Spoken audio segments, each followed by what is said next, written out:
কি গো গিন্নি, এটা কিসের ফর্দ? কোনো অনুষ্ঠান হবে নাকি? বিয়ে হবে গো। বিয়ে? কার বিয়ে?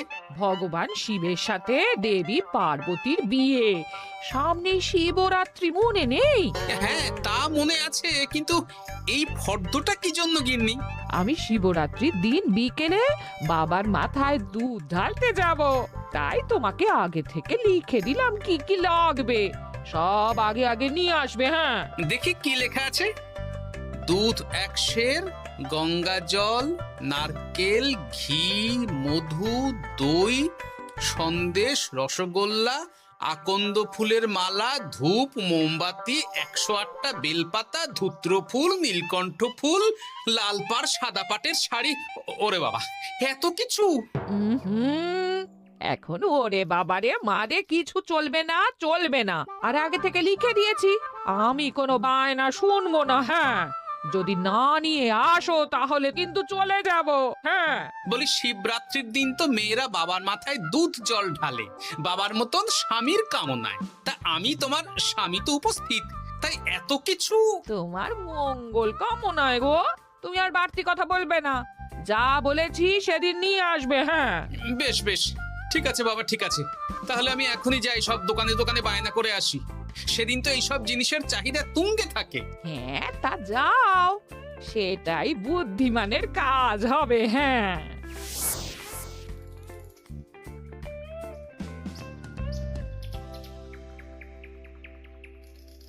আরে এই তো পুটির বাবা, সকালে রাজসভায় গিয়েছিলে কিন্তু তেমন কোনো কথা হলো না। হ্যাঁ গোপাল দাদা, এখন কি যে করি।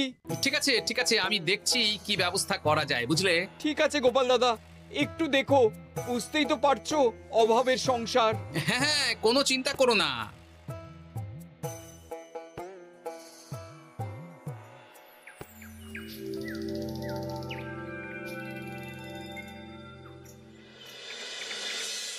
আচ্ছা, আজ তাহলে শিবরাত্রির আয়োজন নিয়ে আলোচনা হোক। মহারাজ, এসব নিয়ে আপনি চিন্তা করবেন কেন? আরে আমার মতন একজন মন্ত্রী থাকতে আপনার মাথা ঘামানোর কোনো দরকারই নেই। না না মহারাজ, একদম মন্ত্রী মশাইকে দায়িত্ব দেবেন না। উনি প্রত্যেকবার দায়িত্ব নিয়ে সব তালগোল করে দেন, আর সব শেষে বলেন আমার ভুল হয়ে গেছে, আমাকে ছেড়ে দিন। এই গোপাল গোপাল, একদম বাজে কথা বলবে না। আমি এখন ভালো হয়ে গেছি। ভালো না কালো? মহারাজ মহারাজ, আপনি আমাকে দায়িত্ব দিন, আমি সব সামলে দেব। সব কাজ সবাই মিলে করলেই তো ভালো। পুজো পাঠের দায়িত্ব আমার, বাকি আমি জানি না। সে ঠিক আছে, কিন্তু পুজোর জোগাড় অনেক দায়িত্ব, সব হিসেব করে কেনাকাটা করতে হয়। সবচেয়ে বড় ব্যাপার, তার জন্য সৎ হতে হয়। আমি কি অসৎ নাকি? আমি সব দায়িত্ব নেব। না, আমি নেব। আমি নেব। আমি। আহ, চুপ চুপ, একদম চুপ। গোপাল দায়িত্ব নেবে না মন্ত্রী, সেটা তো বিচার করতে হবে। কিভাবে বিচার করবেন মহারাজ? হ্যাঁ, একটা বুদ্ধির পরীক্ষা নেওয়া হবে। আমি এখন গোপালের চেয়ে অনেক বুদ্ধিমান হয়ে গেছি। তাহলে তো ভালো, তুমি গোপালের বুদ্ধির পরীক্ষা নাও। যদি গোপাল জিতে যায় তাহলে গোপালই দায়িত্ব পাবে, নইলে তুমি। ঠিক আছে, আমি এক্ষুনি প্রশ্ন করছি। হ্যাঁ হ্যাঁ, করুন করুন। হ্যাঁ, এমন কি জিনিস যা তুমি যতই খাও পেট ভরবে না? বাবা, মন্ত্রী কি প্রশ্ন করলে! গোপাল, বলো বলো বলো। এবার জমবে মজা। বেশ, তাহলে বলি। হ্যাঁ, বলো বলো। উত্তর হলো বাতাস। যতই খাও পেট ভরে না। গোপালের কি বুদ্ধি! ও মন্ত্রী মশাই, এই গোপাল তো প্রথম দানেই বাজিমাত করে দিল। হ্যাঁ, প্রথমটা তো সহজ ছিল। ঠিক আছে, এতই যদি বুদ্ধিমান হও তাহলে আরেকটা পরীক্ষা দাও। হ্যাঁ মন্ত্রী, বলো। এবার আপনারা একটু অপেক্ষা করুন, আমি আসছি।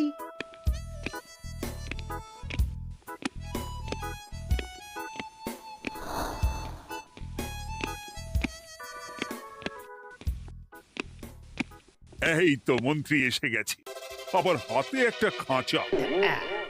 এই নাও গোপাল, এই খাঁচায় একটি অদৃশ্য মুরগি আছে। তুমি যদি বুদ্ধিমান হও তবে এর মাংস রান্না করে আজ নৈশভোজে মহারাজকে খাওয়াতে হবে। যদি না পারো, দায়িত্বের দও পাবে না। বেশ, তাহলে দিন, আমি রাতেই আসছি, রান্না করে নিয়ে আসছি। আপনারাও সবাই হাজির থাকবেন কিন্তু।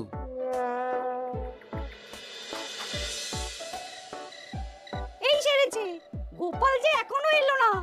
গোপাল নির্ঘাত ফেসেছে। এই তো চলে এসেছি, এ কি গোপাল, তুমি তো খালি হাতে। মাংসের ঝোল রেঁধেও এনেছি। কই গোপাল, অদৃশ্য মুরগির ঝোল কোথায়? হ্যাঁ, কোথায় গোপাল? আহ, মহারাজ, অমন সুস্বাদু মুরগি আমি আগে কখনো খাইনি। আমি সেটা রান্না করে রাজপ্রাসাদের প্রধান ফটকের বাইরে রেখে এসেছি। মস্করা হচ্ছে? চলুন তো গিয়ে দেখি। হ্যাঁ, চলো তো।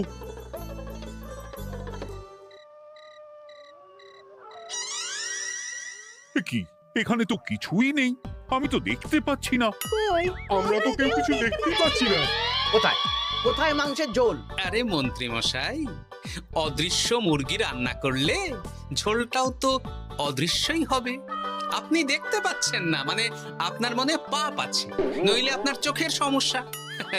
মহারাজ তো ঠিকই দেখতে পাচ্ছেন, তাই না মহারাজ? এই রে, গোপাল তো মোক্ষম জবাব দিয়েছে।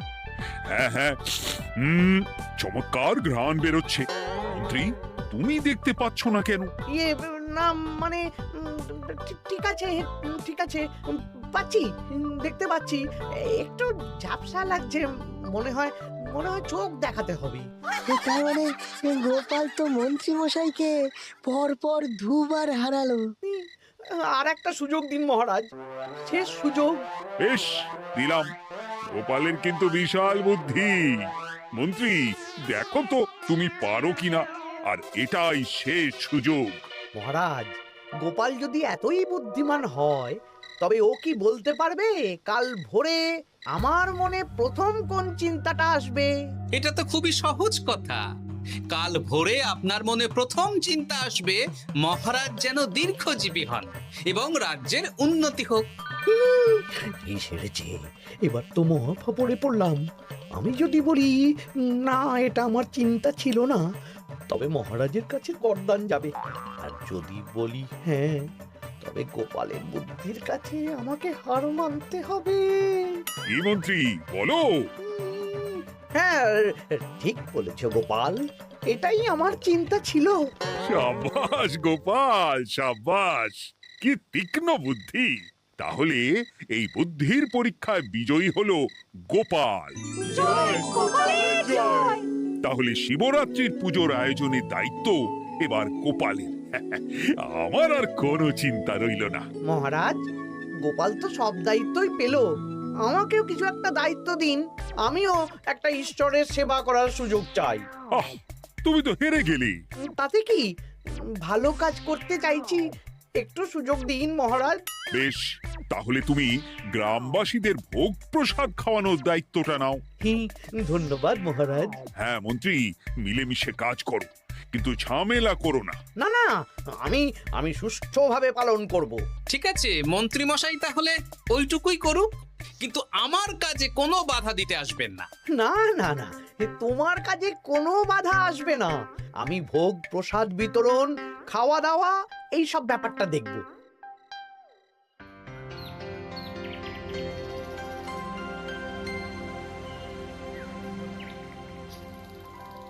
বলুন মন্ত্রীমশাই, সকাল সকাল ডেকে পাঠালেন। শোন বটাঘটা, এবারে শিবরাত্রি উপলক্ষে যে ভোগ প্রসাদ জনগণের উদ্দেশ্যে বিতরণ হবে, তার পুরো দায়িত্বই আমার। তাতে কি, মহারাজ আয়োজন করেন আর সব রাজ্যবাসী বিনামূল্যে খেয়ে যান। সেই প্রথা এতদিন চালু ছিল, কিন্তু এবার একটু অন্যরকম হবে। কিরকম কিরকম? তোরা দুজন আমার নাম করে সব গরিব প্রজাদের কাছ থেকে ভোগ খাওয়ার জন্য চাঁদা তুলবি। শিব পুজোয় চাঁদা? হ্যাঁ দাদা, ইয়ে না মানে ঘটা, খুব সামান্য। বাড়ি আর দোকানগুলোয় যাবি আর মাথা পিছু 1 আনা করে তুলবি, কেমন? বেশ, তারপর বলবি ঢালাও খাওয়ানো হবে, এলাহি আয়োজন। আচ্ছা ঠিক আছে। তবে ভুল করেও কোনো রাজসভাসদদের বাড়ি থেকে বা মান্যিগণ্যি লোকের বাড়ি থেকে এই চাঁদা তুলিস না যেন। না না, বুঝতে পেরেছি, তুলবো না। বলবি সারা রাত পুজো হবে, পরের দিন সকালে হবে প্রসাদ বিতরণ। কেমন?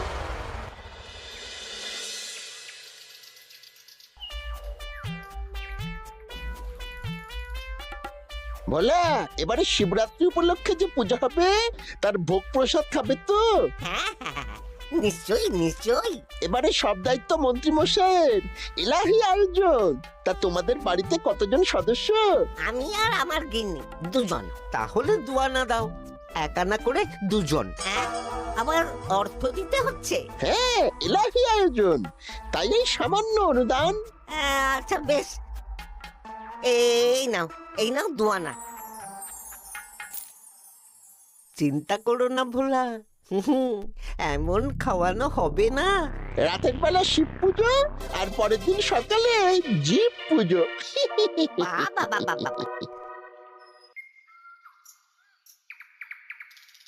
সব দোকানে দোকানে আমি যাচ্ছি, আর তুই লোকজনের বাড়ি বাড়ি যা। বেশ। রে, কত হলো? অনেক হয়েছে মন্ত্রী মশাই, এই দেখুন। বাবা বাবা বাবা, এক আনা করে নিয়েই তো থলে ভরে গেছে। হ্যাঁ, এবার হবে মাছের তেলে মাছ ভাজা। মহারাজও ভোগের আয়োজনের জন্য আজকে মোহর দিয়ে দিয়েছেন। তার মানে তো আপনার মুনাফাই মুনাফা, লাভই লাভ। আমাদেরকেও কিছু দিন। দেব, এখনো কাজ বাকি আছে।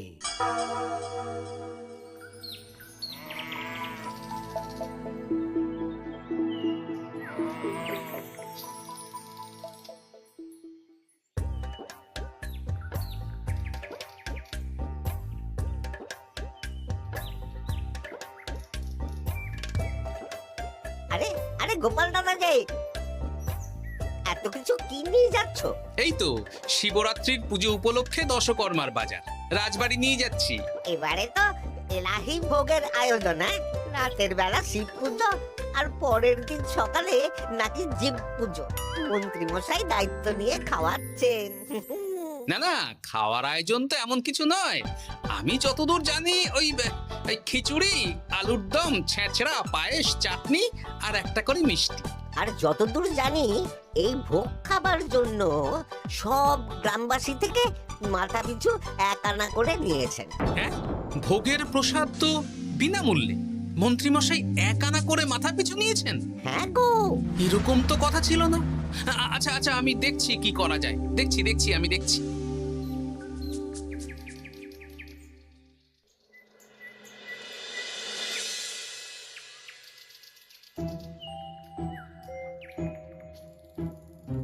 ভায়া, বলছি তোমার কাছে মন্ত্রীমশাই এসেছিলেন? হ্যাঁ, চালের বায়না করে গেলেন। তা কি চালের বায়না করলেন? খুবই সাধারণ চাল, আমার দোকানে সবচেয়ে কম দামি চাল বলতে পারো। সে চাল তো আমি পুজোর দিন পাঠিয়ে দেব বলেছি। আচ্ছা, কেনাকাটার রসিদপত্র? না, সেসব হয়নি, শেষে দেব। শোনো, মহারাজের আদেশ, মন্ত্রীমশাই যে চাল বলেছেন তার থেকে 5 গুণ উৎকৃষ্ট মানের চাল দেওয়া চাই। যে চাল রাজা বাদশারাও খুব কম খান, সবচেয়ে দামি চাল। আচ্ছা, আর ডাল? ওটাও 1 নম্বর মানের সোনামুখ দেবে। বেশ। মন্ত্রীমশাই যা যা বায়না দিয়েছেন পরিমাণ এক থাকবে, শুধু জিনিসপত্রের মান বাড়বে। ঠিক আছে?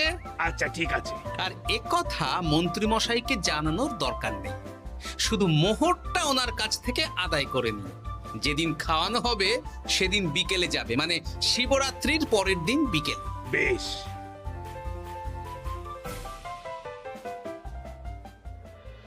নাও ধরো গিন্নি, যা যা বলেছিলে সব কিনে এনেছি। এবার আমি মন্দিরে গেলাম, কেমন? ঠিক আছে গো, তুমি কি ভালো। দীক্ষেতা, চললাম এখন ভিড় সামলাতে।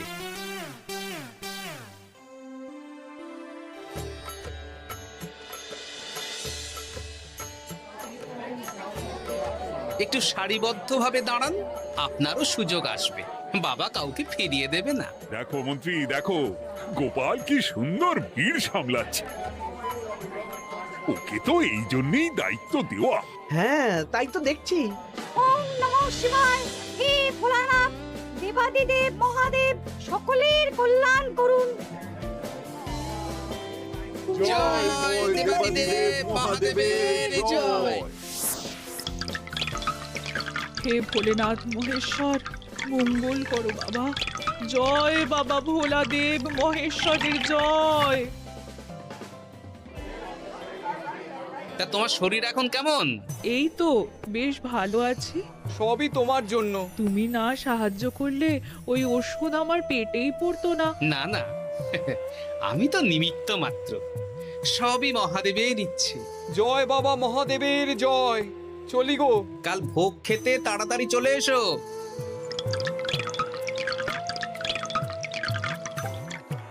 জয় দেবাদিদেব মহাদেবের জয়।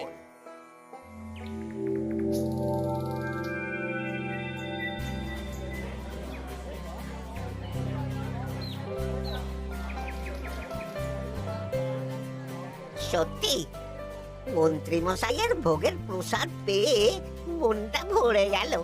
কি সুন্দর রান্না, আর খাবারের গুণমান কি ভালো। তার উপর রসগোল্লা কত বড় বড়।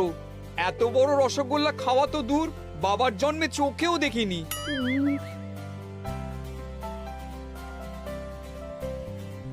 এই সেরেছে।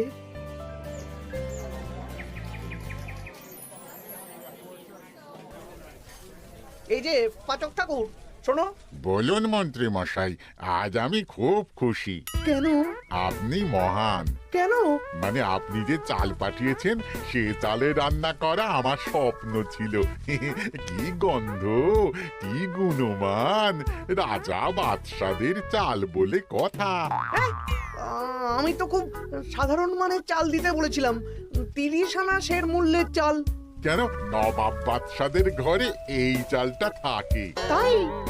কোথা থেকে এলো? কেন, চালের দোকান থেকে এসেছে। মিষ্টিও দারুণ, রসগোল্লা তো নয়, যেন যেন একেবারে বড় বড় রাজভোগ।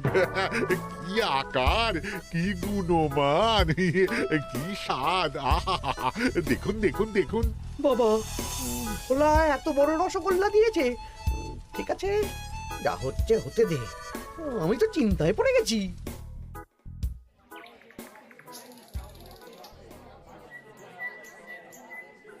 মন্ত্রী, তুমি কি করেছো? তোমার নামে তো সবাই সুখ্যাতি করছে। না না, এই আর কি। আমি যা অর্থ দিয়েছি এই আয়োজনের জন্য তো তার চেয়ে 5 গুণ বেশি মোহর লাগবে, কিন্তু তুমি কি করে করলে? মন্ত্রীমশাই সত্যি ভালো হয়ে গেছে। দেখো গোপাল, দেখো মন্ত্রী সত্যি বদলে গেছেন। সবই তো জনগণের সেবার জন্য। কে জানে বাবা, কি গড়বড় হয়ে গেল।